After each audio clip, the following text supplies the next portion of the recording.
When you live as long as I have, you start to see the world in a way that's hard to explain to someone younger. I'm 101 years old. My name is Natasha.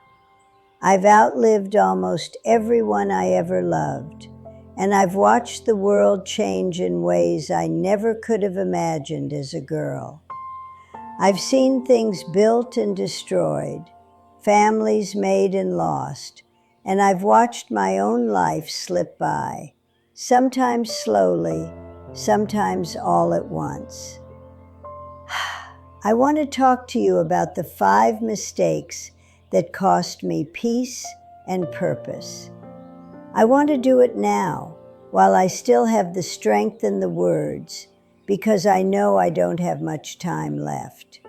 I don't want to leave this world with these truths still inside me.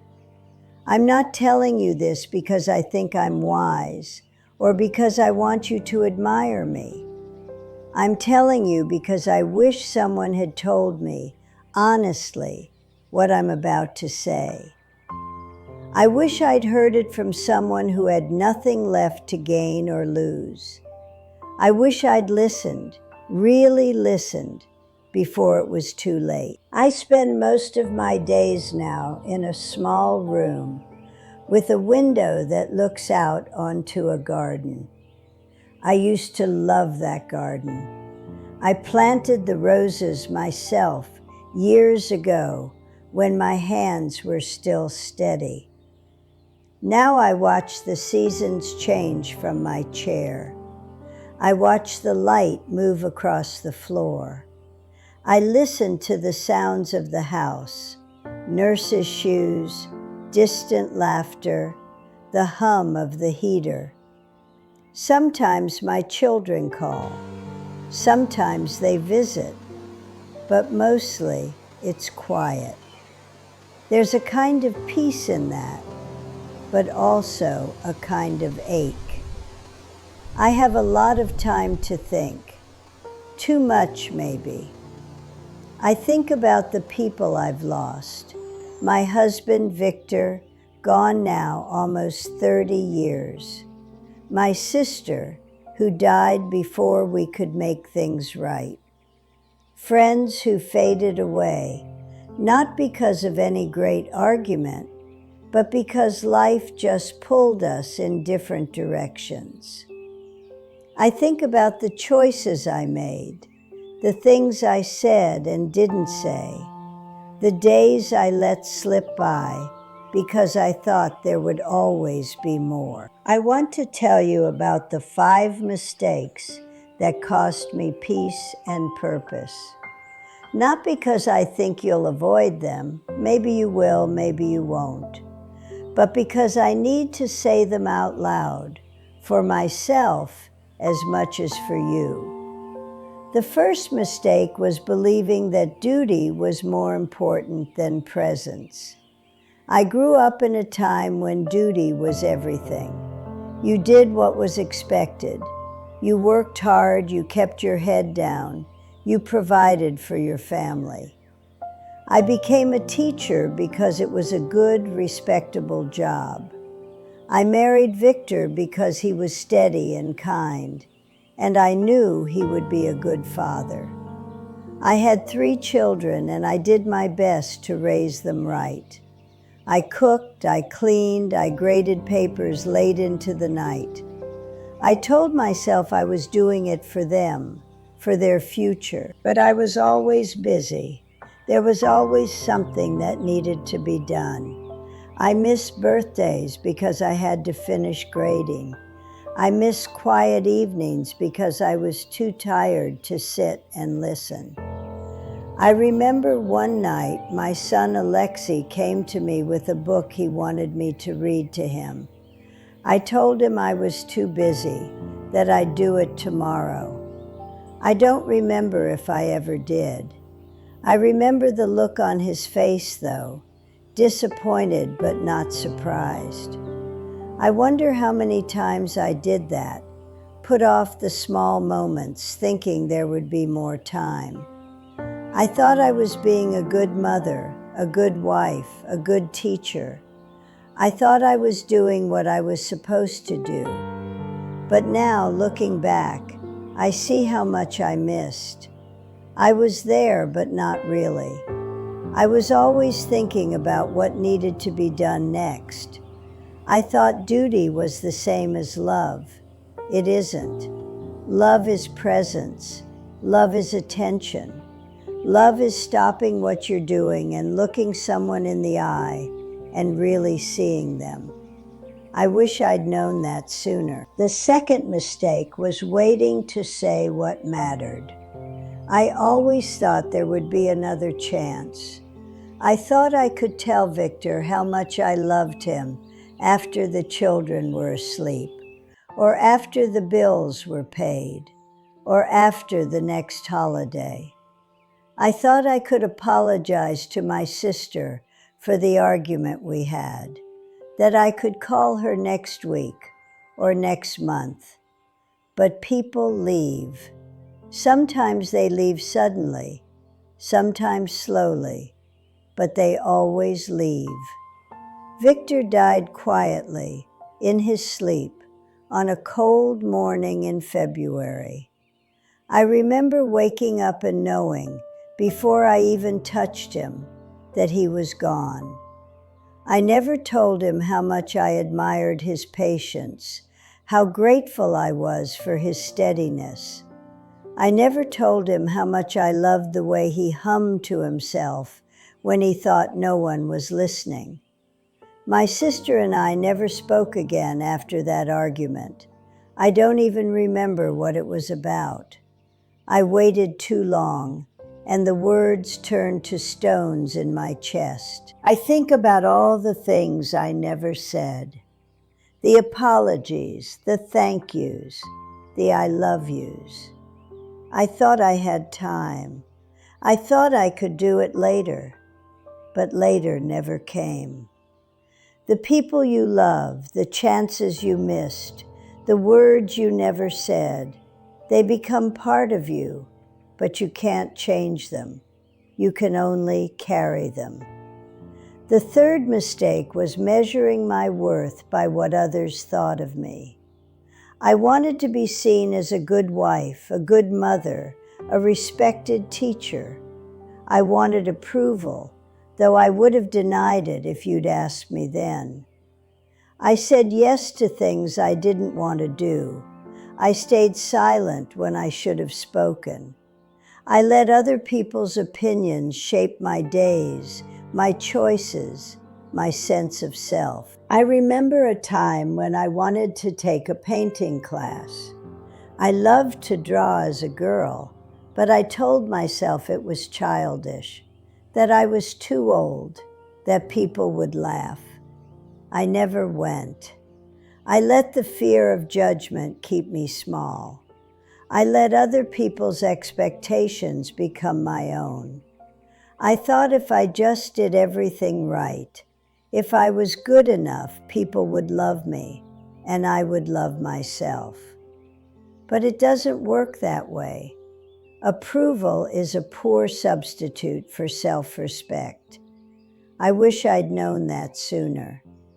The fourth mistake was believing that success would bring fulfillment. I worked hard. I was promoted, given awards, praised by my peers. I thought if I just achieved enough, I would feel whole. But every accomplishment faded quickly, replaced by the next goal, the next task. I missed the quiet joys, the sound of rain on the window, the feel of Victor's hand in mine, the laughter of my children. I was always looking ahead, never satisfied, never still. I see now that fulfillment doesn't come from what you achieve, but from how you live, from the small moments you let yourself feel. I spent so much time chasing success, thinking it would make me happy. But happiness isn't something you can chase. It's something you notice if you're paying attention. I wish I'd paid more attention. The fifth mistake was not making peace with loneliness. I thought if I just kept busy, if I filled my days with work and people and noise, I could outrun it. But loneliness is patient. It waits. It finds you in the quiet hours, in the empty rooms, in the spaces between conversations. I lost friends over the years, some to death, some to distance, some to misunderstandings that were never mended. I didn't reach out. I told myself I didn't need anyone, that I was strong, that I could manage on my own. But we are not meant to be alone. We need each other, even when it's hard, even when it hurts. I remember after Victor died, the house felt so big. The silence was heavy. I tried to fill it with work, with chores, with television, but nothing filled the space he left behind. I wish I'd let myself grieve. I wish I'd let myself be comforted. I wish I'd reached out to friends, even when I didn't know what to say. Loneliness is not something to be ashamed of. It's part of being human. I wish I'd known that sooner. These mistakes didn't ruin my life all at once. They crept in slowly, like water seeping through a crack. I didn't notice the damage until it was too late to repair. I missed graduations, weddings, funerals. I let relationships fade because I was too proud, or too busy, or too afraid.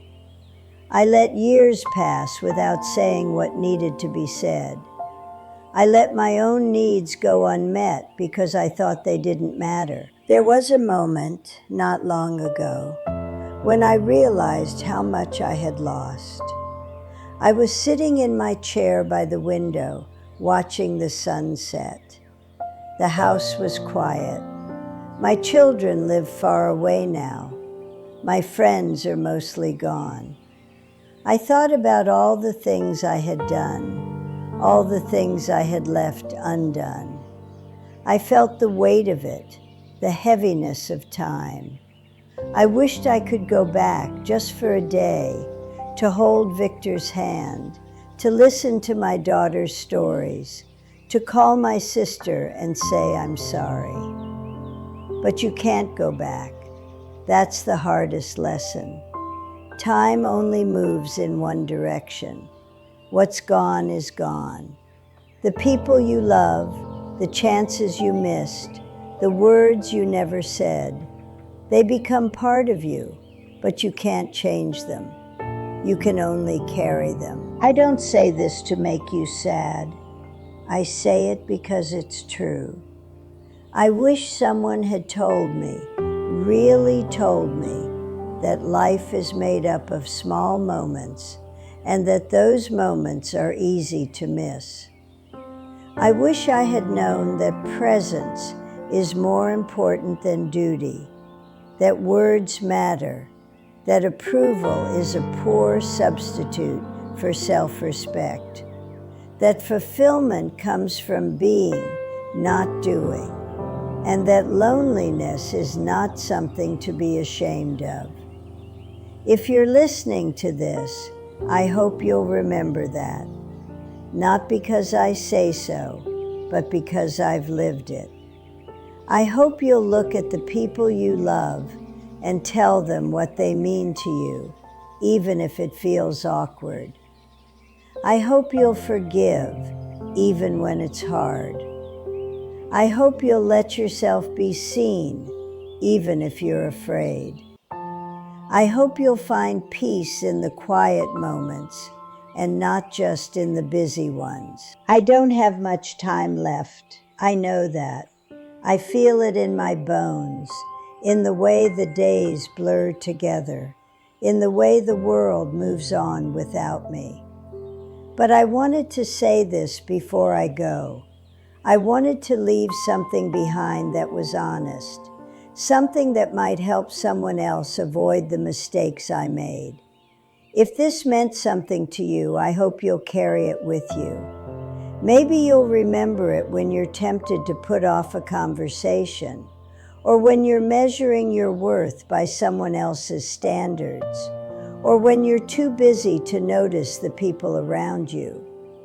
Maybe you'll remember that an old woman named Natasha, who lived 101 years, wished she had done things differently. I don't expect to be remembered for long.